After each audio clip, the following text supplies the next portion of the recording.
Poznaj, kto patrí do tvojho života. Zaveď ich dolu k vode, tam ti ich preskúšam.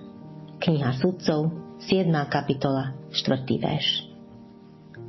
Gideon si vybral 32 000 vojakov, aby bojovali proti Midiančanom. V skutočnosti však v živote nepotrebuješ mnoho ľudí. Potrebuješ len tých správnych. Preto keď Gideon povedal, kto je bojazlivý a nesmelý, nech sa vráti, odišlo 22 000 vojakov. Boh mu však povedal, že ich má stále priveľa a dodal, zaveď ich dolu k vode, tam ti ich preskúšam. O kom ti poviem, tento nech ide s tebou, ten nech ide s tebou. Ale každý, o kom ti poviem, tento nech nejde s tebou, ten nech nejde. Kniha Sudcov, 7. kapitola, 4. verš. Nakoniec Gideonovi zostalo 300 mužov a s nimi zvíťazil. Nerob si starosti s počtami.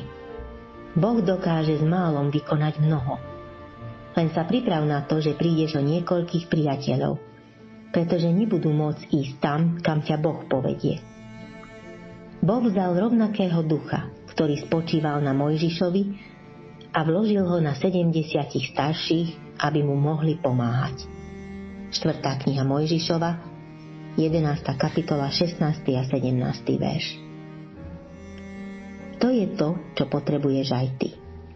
Potrebuješ ľudí, ktorí majú rovnakého ducha. To, že je niekto talentovaný, nemusí nutne znamenať, že bude súčasťou svojej služby. Keby sme mali druhých posudzovať len podľa ich duchovných darov, čo potom s Balámovou oslicou? Veď prorokovala.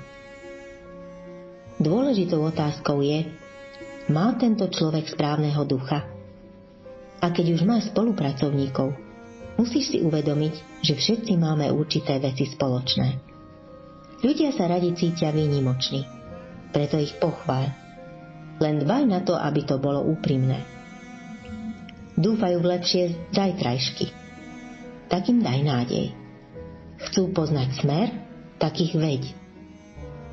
Starosti ich prevalcujú, preto sa vždy zaujímaj o ich potreby.